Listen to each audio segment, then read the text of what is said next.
You're listening to the Email Expert Podcast, where you get real examples, real strategies, and expert advice with your host, Daniel Dayette.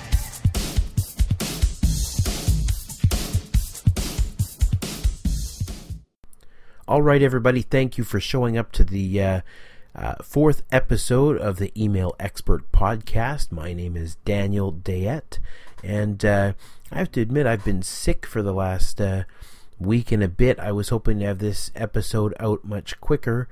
This is probably going to be one of the more exciting episodes that I ever record, so let's dig into some content. So in the last episode we talked about what's hot in list building, and if you missed that, check that out. This podcast is sponsored by WordTracker, www.funneltracker.com. So if you've got a webinar, email system, landing page system, and they all use different softwares, you want to see everything on one dashboard, check that out. So in the last podcast we talked about the list building and how to grow a massive list, but I landed the plane on the idea that if you do not know what your ideal customer wants or needs, if you don't know who they are, if you don't know all of those things, and you just definitely can't what do they call it? You can't figure out a perfect opt-in offer. You can't figure out what to make that thing they'll give their email address for. You can't figure out what to write on the blog. For now, what I want to camp on is, so this episode's called Find a Starving Market, and it's critical that you do that. It doesn't really matter what you sell, because, at the end of the day, what you really want to do is just make sure that you're camping in front of a starving market. So first, let me tell you a little story about a famous copywriter named Gary Halbert. He once said this thing, that if he had a hot dog stand and you had a hot dog stand, you could have the best hot dogs in the world. You could have the most gorgeous design and beautiful branding. But if his business was pitted against your business for sales, the only competitive advantage that he'd want to have is a starving crowd.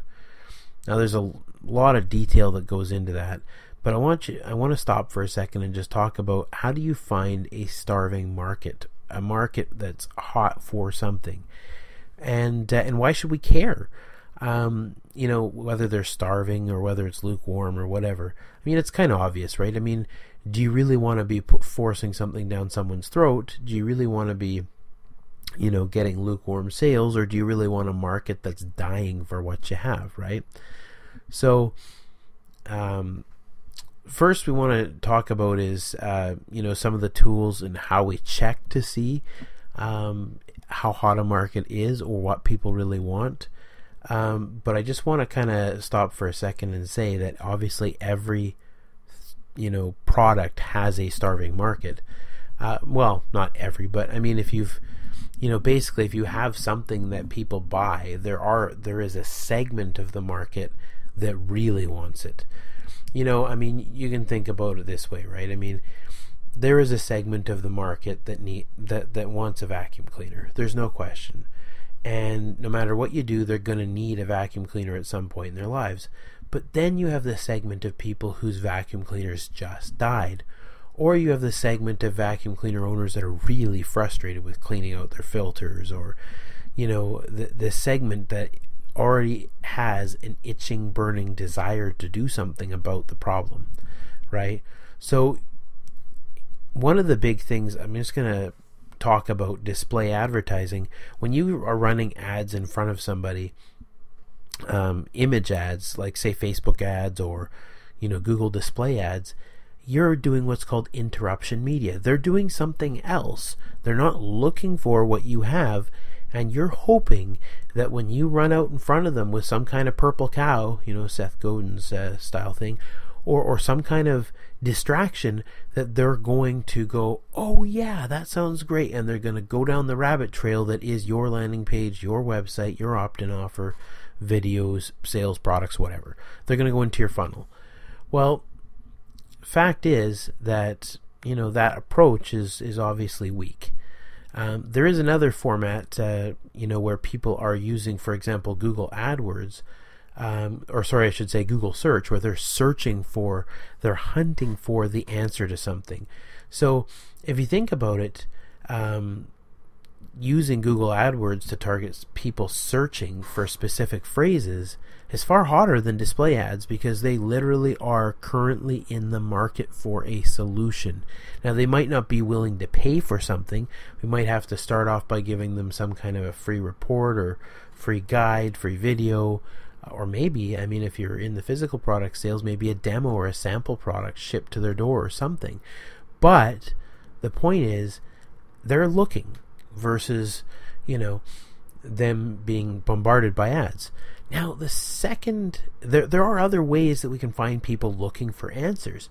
So it's not just Google AdWords, although that is one really hot way to look. There's also question sites like Yahoo Answers, Quora, Google Answers, and Facebook groups, and online chat forums, places like that, right? But anyways, let's go back to Google AdWords for a second, though, because if you sign up for an account with Google AdWords, you can go in there and there's a free keyword tool, and you can actually find the volume of people looking for different phrases.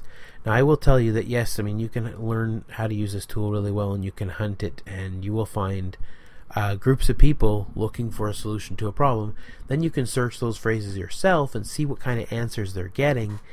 But I've always found the tool to be pretty vague. You'll notice that the numbers are all rounded off.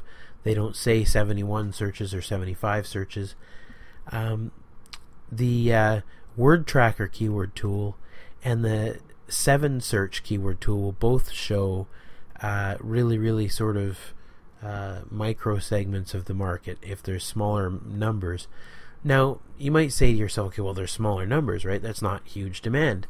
But the fact is that those people searching for the really long tail phrases may be just thinking what the other people didn't feel like typing in, the whole phrase for, or whole search string, or whatever. And so, long story short, that data is almost like doing some kind of a study group or focus group, where some people are very detailed and some people aren't. Another way is to actually phone your ideal target customer and just start engaging with them about their common challenges, fears, frustrations, whatever, and recording all the different answers they give. Survey funnels. Another way is to create an actual landing page that gives away something that's kind of obvious that particular market's going to need. If you think about your ideal customer, think about that thing they're going to need, and then just go ahead and actually give some kind of a survey in return. So if you answer these 5 questions, you'll automatically get whether it's something shipped to the door, or whether it's a free report, or something we know they're going to want. Same thing with quizzes. Quizzes are kind of one of these up and coming hot lead gen tools, because people want to get their the answers to their quiz once they enter in all the info about the quiz. So obviously once they enter in all their answers, and then of course it says where would you like the report sent? Oh, this email address. Boom, you can get them on your list, and there are WordPress plugins for that.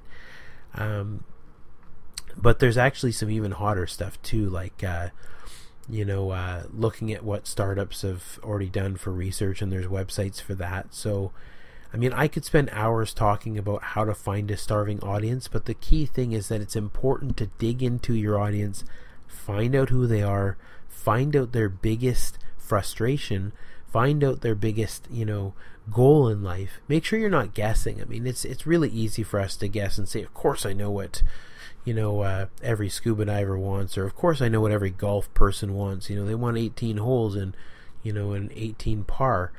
But the fact is that there are other things that we can figure out from these people. So find a starving audience. It's really critical to do that. And I've got a website started called findastarvingmarket.com. I'm going to be releasing a course that digs into some of the startup tools you can use to actually find lucrative hot ideas. I'm going to talk about some of the cause-based hot ideas.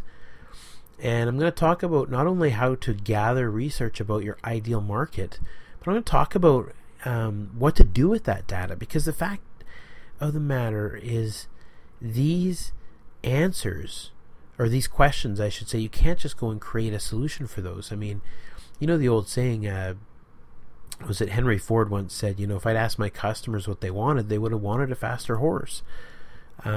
So you can't just go ahead and answer these questions literally verbatim with what they say they want. You've got to dig a little bit deeper in terms of analyzing that data, and there are ways to do that. So we're going to be putting a program together to cover and help with those things. So please, if you are struggling with your sales, your opt-ins, growing your list, building a mass audience for your product or service, one easy way of doing that is finding a starving market. And you can do that by going to findastarvingmarket.com, putting your email address in, and getting on the wait list. That list will only receive information about the starving market program. So please join that and check that out. Thanks for listening to the Email Expert Podcast. To get your free guides, templates, and more, join us at www.emailexpertpodcast.com.